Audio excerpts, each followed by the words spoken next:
Pushing on. Hadhod leveled. Yay.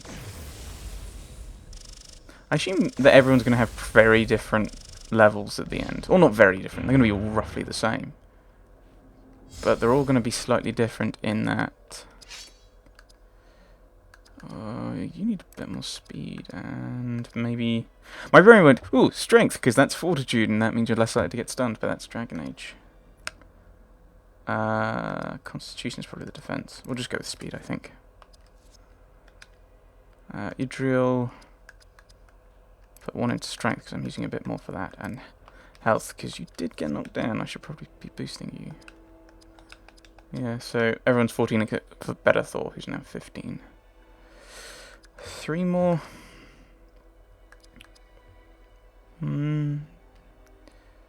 Constitution and more spirit, because he's kind of... I probably should have put speed up, actually, thinking about it.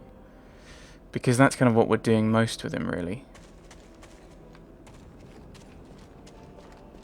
Oh! I thought that was enough neither. So maybe we are going the right way. So I wonder what's the problem with going the other way. I assume... Yeah, we can't go this way at all.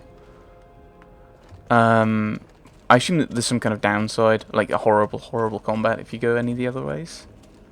Or maybe it's just a dead end, and that's it. Please have a save point. Please have a save point. I'd like a save point game.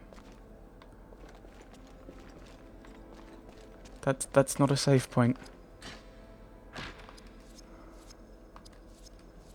Huh. Maybe I was right. Maybe I am meant to go backwards.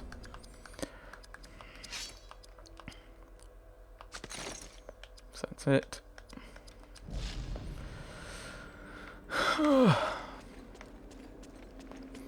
So, this is not the way I'm meant to go. I assume it is just back the way we've come. Back up to that section. The crossroads. I don't know. We'll have a look.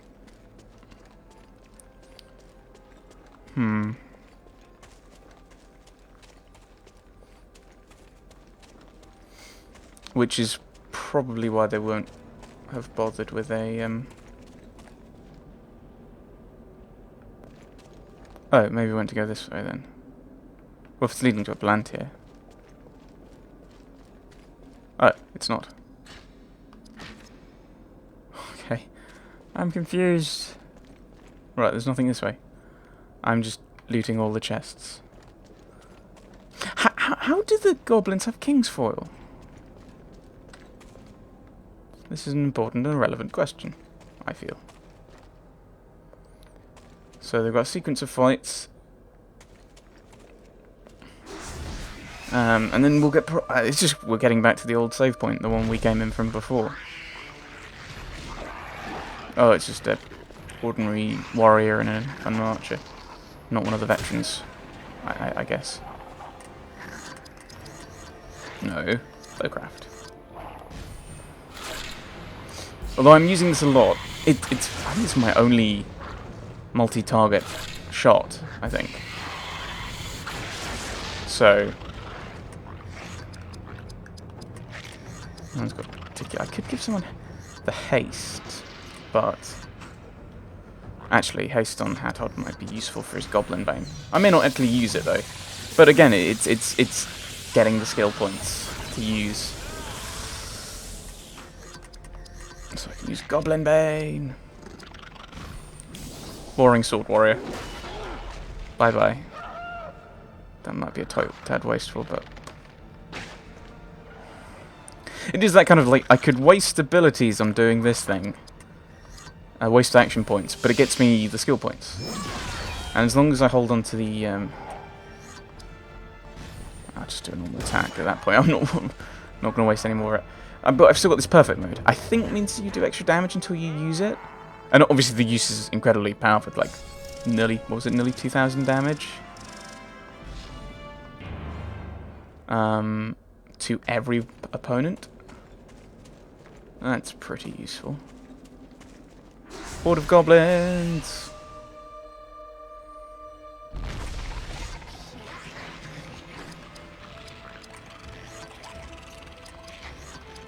Weakening Slash. I wonder if this has kind of got a random element on initiative. That's basically what it is on the side. So it's a roll plus your speed. Or some modifier from your speed. Because in other times, these guys have just come first.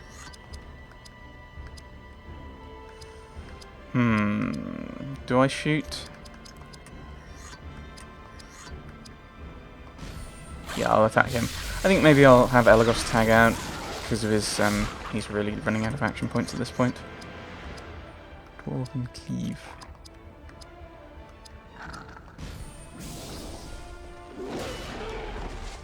I could probably just use the Dwarven Cleave, actually.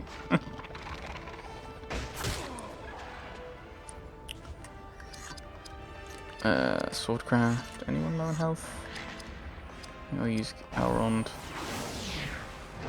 You. I'll switch out to Berethor, who will use Guardian Strike. It's the end of combat. There's no point in. Yeah, what?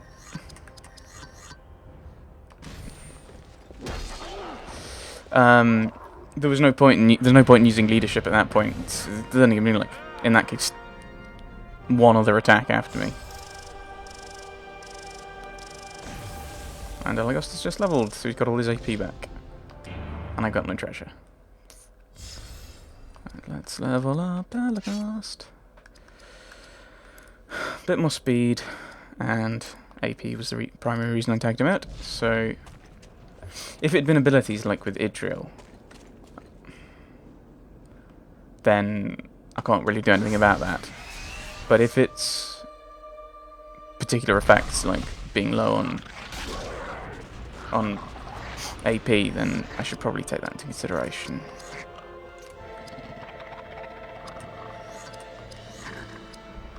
Weakening Slash. Don't attack from as much damage, or something. No, leadership. Company Valor.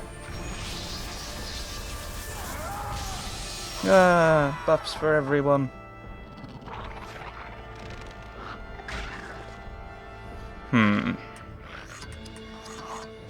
Do I just use Goblin Bane?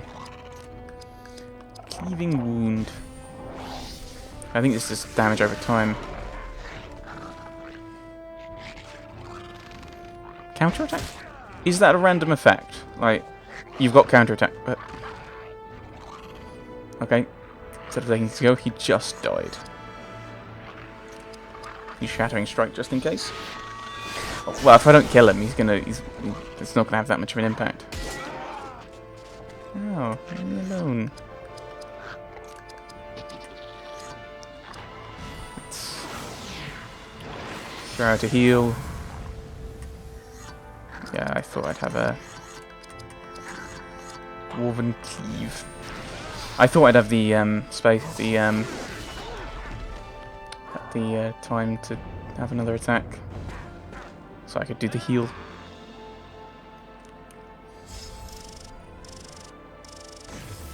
Idril leveled. Poor Elagos just kind of slowly working along at the bottom. So, a bit of Constitution, Spirit, and a bit more speed, I think.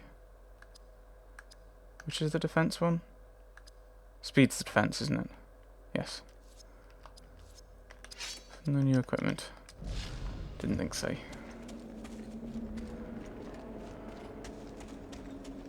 Wonder when the next Palantir is going to show up. There we go.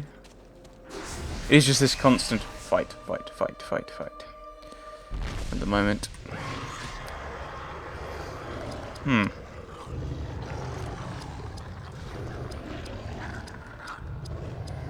Go for the wargs. Maybe I should tag in Elagos.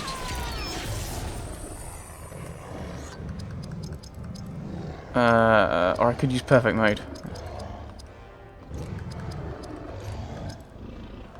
Leadership, Company Valor. No, let's tag out for Elagos at the moment. And you can use Creature Bane.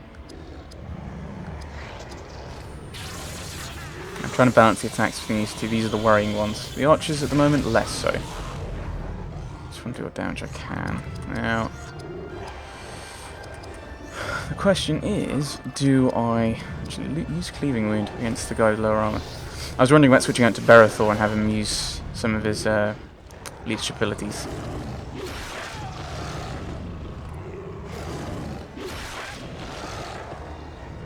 I thought at the start of the turn was when they took damage. Maybe it's just like at the... Because there's no such thing as a round, really. You just kind of... Each ability has a certain action point cost. No, not action point cost, time cost. And that's where you end up in the next space. It's easier to think as a kind of in terms of a board game where you got like a track, and you kind of seem to pop in where the track puts you. Okay, you're probably going to die with that much necessary assistance. You can have some water. Warg's Fate Baths. Okay, you're about to die, so you're not about to die though. But I'll Arrow Flurry you two, I think. And the other one will probably take the wounding damage. Although I probably should just be focusing on killing it. Well done, Elagast.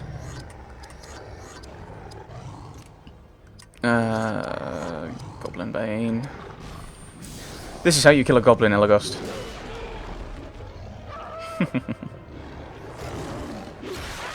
Just die already! Yeah, that's probably... No. There we go. Switching out for Barathor again, your AP's getting low. And... Hey! Counterattack. Now we get to see what it does. Or not. So we need to have a look at Barathor's next skill in his Swordcraft line.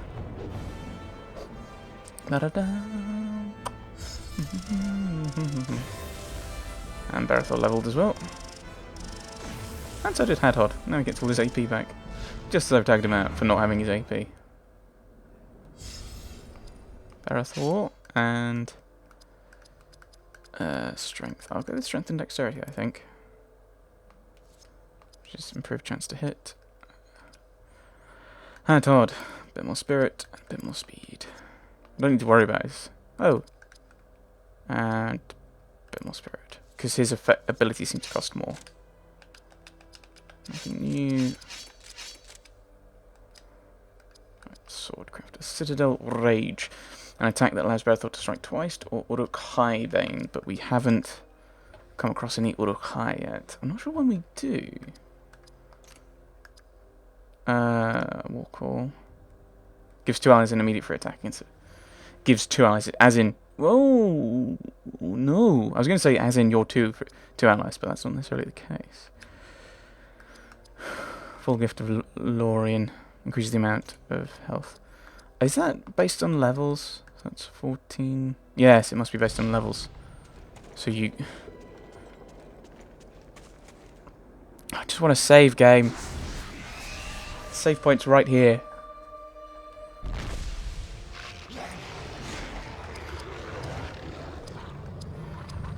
Creature Bane.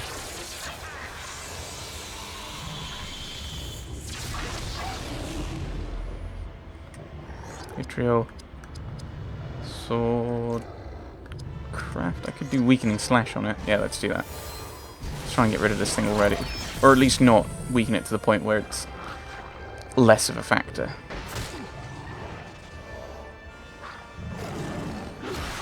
Vitriol, you may be healing. Oh my goodness, I need like a heal all spell. Company Valor. I mean, I could have Idriel heal Elagast and have Elagast tag out. Company Might. Yeah.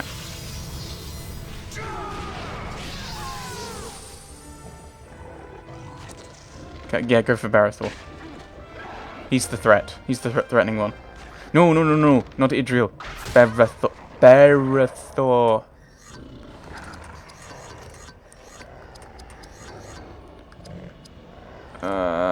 Yeah, I'm going to tag him up for Hadhod. I think that's the sensible plan. Dwarven Cleave. No, we'll go with Cleaving Wound just in case I don't take it down in one go. I did. Good to know. Galadriel.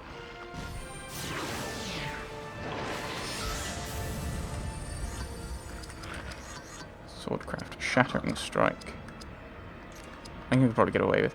Oh, all of these things cost less. Is that because I've leveled or something? Or maybe that's one of his, oh,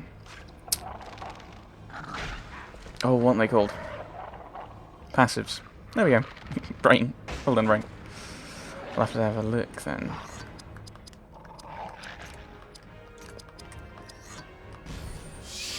Do it. Strike.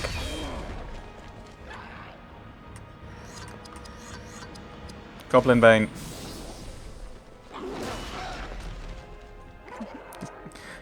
You're dead. Alright, we'll have to have a quick look at the passive ones. Technical terms. Passive ones.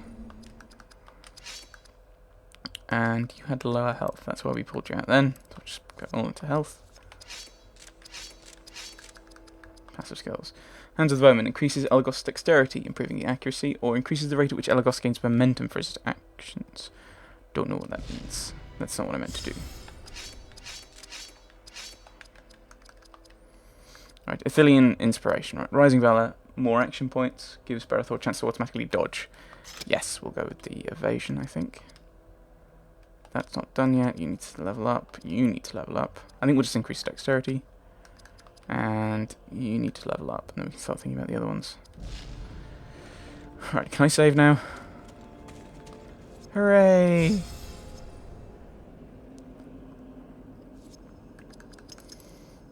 So we can.